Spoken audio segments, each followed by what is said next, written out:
In this video, I'm gonna teach you how to use fire crystals in Whiteout Survival. It's a very quick and easy process, so make sure to follow along.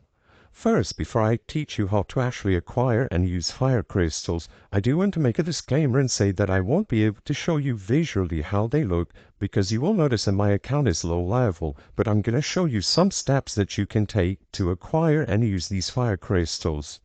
The most straightforward way to acquire these fire crystals is by tapping the plus sign at the top right corner of your screen, and in the top up center you can browse through various options of top up. In the monthly cards or the weekly cards you will be able to purchase a card that includes a lot of fire crystals. Like I said, this is the easiest way to always have replenishing fire crystals at your disposal, but it is a paid solution.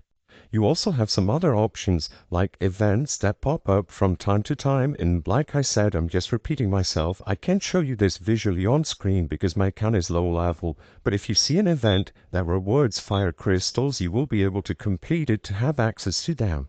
Besides these two options, you can also try to do some various intel missions in the world, and you will be able to use these fire crystals when trying to upgrade some constructions, especially your furnace. Always remember to do your daily missions, because this chest has a chance of giving you some fire crystals, so as a free to play it is the best solution possible.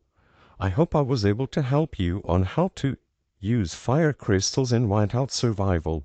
If this video helped you, please be sure to leave a like and subscribe for more quick and easy tips. Thank you for watching.